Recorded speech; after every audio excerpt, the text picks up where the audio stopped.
Olá, chegamos na nossa quarta e última aula a respeito dos fundamentos legais da educação especial inclusiva.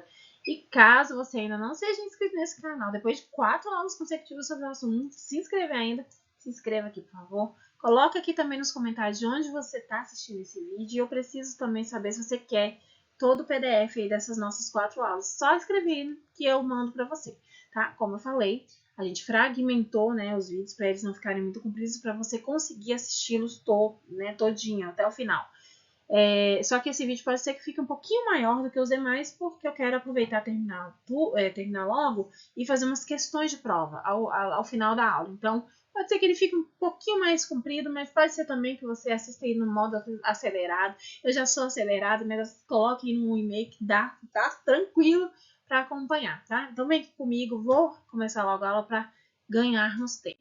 Então a gente vai falar agora sobre a Lei Brasileira de Inclusão da Pessoa com Deficiência, a famosa LBI, que é a lei de 2015, a lei 3.146, e ela é uma lei muito importante, porque ela vai trazer muita informação sobre mobilidade, acessibilidade, direitos, garantias, direitos fundamentais da pessoa com deficiência. É um marco essa lei brasileira. E por ser um marco, as bancas têm amado cobrar. Então, preste atenção, faz seu resumo aí, seu fichamento, fique ligado nas informações aqui para você não perder nenhuma questãozinha de prova por bobeira, tá?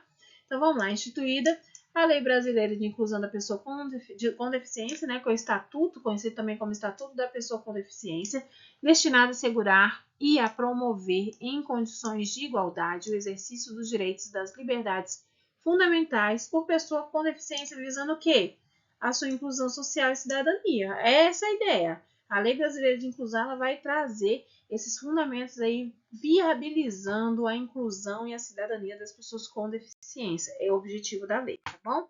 E aí considera-se, né, a lei vai trazer aqui uma definição do que é pessoa com deficiência, e aqui eu peço que você preste atenção, porque as bancas amam cobrar esse conceito. Então, considera-se pessoa com deficiência aquela que tem impedimento ao longo prazo, de natureza física, mental, intelectual ou sensorial, o qual, em interação com uma ou mais barreiras, pode obstruir sua participação plena e efetiva na sociedade em igualdade de condições com as demais pessoas. Então, observe que tem esse conceito aqui, que vai trazer que esse impedimento ele tem que ser o quê? De longo prazo, de natureza física, mental, intelectual, sensorial. Quando a gente fala em deficiência, a gente tem que pensar diversos tipos de deficiência, inclusive as deficiências ocultas, né? O qual a interação com uma ou mais barreiras pode obstruir a participação plena e efetiva, ou seja, pode atrapalhar o convívio, atrapalhar a vida em sociedade da pessoa. E a avaliação da deficiência, quando necessária, será o quê? Biopsicossocial. Gente, aqui também as bancas gostam de cobrar. Essa avaliação biopsicossocial ela é realizada por quê? Por equipe multiprofissional e interdisciplinar. E considerará o quê? Os impedimentos nas funções e nas estruturas do corpo, os fatores socioambientais, psicológicos e pessoais. Então, vai trazer essa definição aí dessa avaliação, que ela é efetuada, ela é feita, realizada por equipe multiprofissional interdisciplinar, tá bom? E vai considerar esses impedimentos e esses fatores. E aí o que? Também ainda vai considerar a limitação no desempenho das atividades e o que? A restrição de participação em sociedade. O Poder Executivo criará instrumentos para avaliação da deficiência. Então, essa avaliação é importante para definir mesmo o que é deficiência, o que abrange a deficiência, o que abarca aí, né, o conceito de deficiência. E aí, a educação constitui direito da pessoa com deficiência. A gente vai trazer já o artigo 24 da Lei Brasileira de Inclusão. Estou trazendo aqui os artigos mais importantes, porque a gente está fazendo um apanhado geral sobre a educação especial na perspectiva inclusiva, as documentações, as legislações, o que abrange, né, esse conceito aí de educação especial na perspectiva inclusiva. Então, os artigos eles estão sendo bem relacionados a essa temática. A Lei Brasileira de Inclusão é uma lei grande, que a gente vai ter um detalhamento aí em vídeos específicos sobre essa lei, mas o que a gente traz aqui, o foco é esse fundamento, tá já? Então, a educação constitui o direito da pessoa com deficiência assegurados, o sistema educacional inclusivo em todos os níveis e aprendizado ao longo de toda a vida, de forma a alcançar o máximo desenvolvimento possível de seus talentos e habilidades físicas, sensoriais, intelectuais e sociais, segundo suas características, interesses e necessidades de aprendizagem. Aí lá no parágrafo único vai falar que o que? É dever do Estado, da família, da comunidade escolar e da sociedade assegurar a educação de qualidade à pessoa com deficiência, colocando a salvo de toda violência, negligência e discriminação. Importantíssimo isso aqui, para a gente entender que é dever de todo mundo, do Estado, da família e da comunidade escolar. E incumbe ainda ao poder público assegurar, criar, desenvolver, implementar, incentivar, acompanhar e avaliar o sistema educacional inclusivo em todos os níveis e modalidades, bem como o aprendizado ao longo da vida, tá certo? Então, esse conceito aqui que vai trazer essa definição do que é, né, do dever do Estado, da família, trazer essa obrigação compartilhada visando proteger a pessoa com deficiência. Isso é muito importante. Lembrar que a educação ela constitui um direito, é um direito de todo mundo, né? Inclusive da pessoa com deficiência. E incluir é muito mais do que aceitar a matrícula, é muito mais que isso. A gente tem que realmente zelar, tem que proteger, tem que proporcionar possibilidades da pessoa com deficiência ela conseguir se desenvolver ao longo da vida, certo? E aí, aprimoramento dos sistemas educacionais, visando o quê? Visando garantir condições de acesso, permanência, participação e aprendizagem por meio da oferta de serviços e recursos de acessibilidade que eliminem as barreiras e promovam a inclusão plena. A gente viu nos blocos anteriores, né, essa necessidade de incluir e de proporcionar recursos dentro do sistema educacional de ensino para que atenda às particularidades da pessoa com deficiência. A Lei Brasileira de Inclusão, ela está ratificando o entendimento que já está previsto em outros documentos. Então, a gente tem aqui essa necessidade de aprimorar o sistema educacional visando atender mesmo a pessoa com deficiência com as suas necessidades, de acordo com as suas necessidades. E cada pessoa com deficiência, ela vai ter uma necessidade específica. Algumas deficiências serão físicas, outras sensoriais, outras são deficiências intelectuais. Então, a gente precisa ter essa preocupação com a acessibilidade, com a oferta adequada de recursos para essas pessoas, certinho? E aí a gente ainda vai precisar de um projeto pedagógico, um projeto político-pedagógico, né, que institucionaliza atendimento educacional. Então, quando a gente tem um projeto pedagógico na escola que entenda as particularidades, que seja um projeto real, que contemple todas as diversidades, a gente vai ter uma possibilidade de atendimento a esse público, né? Então, especializado como os demais serviços e adaptações razoáveis, é importante a gente ter essa preocupação com a adaptação, né? Essa adaptação razoável, ela visa trazer mobilidade, trazer conforto para atender as características dos estudantes com deficiência e garantir o quê? O seu pleno acesso ao currículo em condições de igualdade, promovendo a conquista e o exercício de sua autonomia. Então, esse currículo adaptado, a gente trazer essa preocupação em inserir de fato, em trazer essa adaptação razoável, é o mínimo, né, dentro da inclusão. E a gente sabe, fazendo aqui uma reflexão madura, que a gente não tem isso na vida real, né? Em alguns casos a gente vai ter, mas não é na sua totalidade. Ainda com a lei falando o que é necessário, o que é preciso. A gente ainda está aí num caminho longo aí a percorrer da inclusão de fato. Mas termos documentos, termos as preocupações, termos esse olhar já é um avanço, né? Já traz algum avanço para a gente, tá? A gente ainda tem aí a oferta de educação bilíngue, como a gente já viu também, né, na LDB, em Libras como primeira língua e na modalidade escrita da língua portuguesa como segunda língua. A gente viu a Lei Brasileira de Inclusão, ela só está ratificando o que já está em outros textos de outros documentos, né? A adoção de medidas individualizadas e coletivas em ambientes que maximizem o desenvolvimento acadêmico e social dos estudantes com deficiência, favorecendo o acesso, a permanência, a participação, a aprendizagem em instituições de ensino. A professora está meio cega, né, hoje, tá? Olhando bem, tá difícil, tô sem óculos, hoje não consegui achar meus óculos, estou aqui sofrendo para ler. Mas a gente tem aqui o texto da LBI, ele vai ser um texto que vai fazer comunicação com outros documentos, né, que tem essa preocupação na educação bilíngue, para surdos em Libras como primeira língua portuguesa como segunda língua, em classes e escolas bilíngues e escolas inclusivas. Essa preocupação ela é extremamente relevante para atender o público, né? O público com deficiência que seja um público surdo, certo? Aí chegou aqui aquela hora que a gente vai fazer umas questõezinhas para a gente fechar com chave de ouro nosso. Ó, passou um pouquinho, meus vídeos são mais ou menos 10, 11 minutos, mas a gente vai passar um pouquinho só para responder pouquíssimas questões para assimilar nosso conhecimento aqui. Então, trouxe uma questão recente de 2023 que vai falar: o atendimento educacional especializado é um serviço de educação especial oferecido aos alunos que apresentam necessidades educacionais especiais, sejam elas de caráter temporário ou permanente. Qual é o objetivo principal do atendimento educacional especializado? A gente viu que o atendimento especializado ele tem uma intenção muito clara, né, de promover um aprendizado efetivo, de proporcionar recursos importantes para que o aluno com deficiência ele possa ter as suas potencialidades trabalhadas, possa ter as suas dificuldades atenuadas também. Então, o que a gente tem aqui a respeito dentro do contexto da educação inclusiva, né, do atendimento especializado?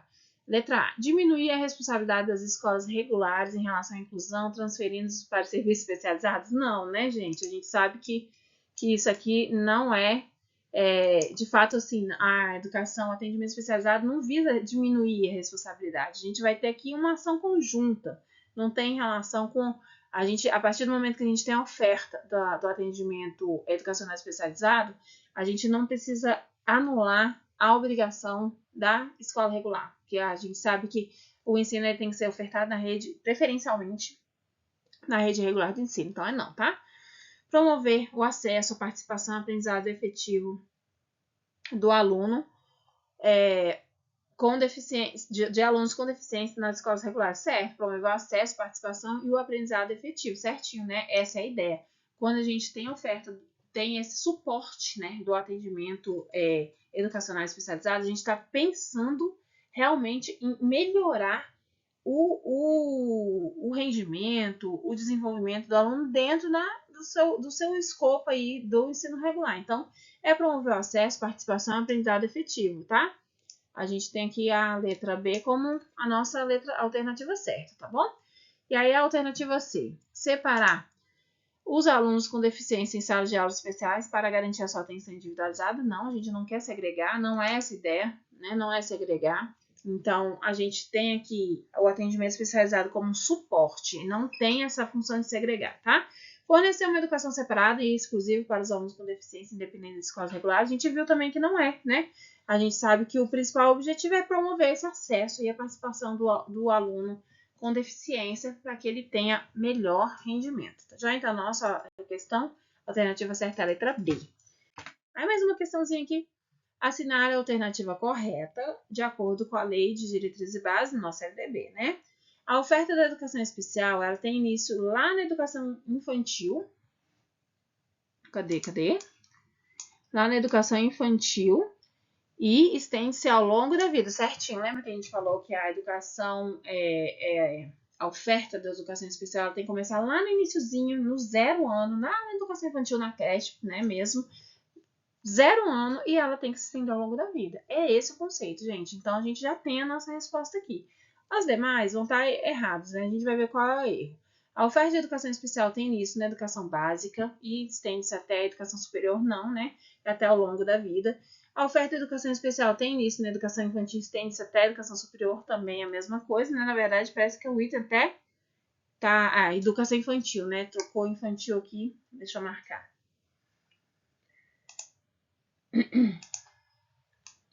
Aqui trocou infantil, aqui educação básica, as diferentes, mas ambas estão erradas, tá? Nossa resposta certa é a letra A. Essa aqui tá errada, essa aqui tá errada. E a oferta de educação especial tem início nas salas de aulas regulares, não é, né? Estende-se às classes e escolas especiais, também não é. A oferta de educação especial tem início em salas regulares, também já repetiu que não. Estende-se à sala de recursos multifuncionais. Aqui é uma questão assim, ó. Eu tenho conhecimento do conteúdo, eu vou acertar. Eu não tenho conhecimento do conteúdo, eu corro risco de errar. É uma questão fácil para quem estuda, muito fácil para quem estuda. E um pouco complexa para quem não quer ver o conteúdo, né? Então, a última questãozinha aqui, de a adoção da expressão necessidades educacionais especiais assinalou uma mudança de paradigma. De fato, essa expressão não se refere mais às pessoas com deficiência, mas abarca todas as crianças ou jovens cujas necessidades educacionais especiais se originem na função de deficiências ou dificuldade de aprendizagem, incluindo as que possuem desvantagens sociais, sejam elas permanentes ou temporárias, em algum ponto durante a sua escolarização. Assinale a opção que indica corretamente o documento que marcou essa mudança de paradigma. Gente, aqui vocês talvez não vão lembrar, porque a gente falou isso lá no vídeo anterior, mas é a Declaração de Salamanca. A gente viu que é ela que trouxe essa nomenclatura aí, que trouxe essa atualização da nomenclatura. Nos vídeos anteriores, a gente falou da Declaração de Salamanca, né? Mas como eu estou fazendo aqui um apanhado das final aqui da aula, trouxe a questão agora. Bem, aqui a gente acaba. Bem, a última questão aqui, a gente vai trazer uma questão de 2023 e de acordo com as orientações curriculares para a inclusão do aluno surdo, assinale a alternativa correta. O aluno surdo deve ser colocado em salas de aulas especiais, separadas dos demais alunos para garantir que suas necessidades sejam atendidas. A gente sabe que a gente tem como princípio da inclusão não segregar. Então, a gente não é ideia colocar em salas especiais separadas dos demais alunos. Esse item já está errado. É necessário utilizar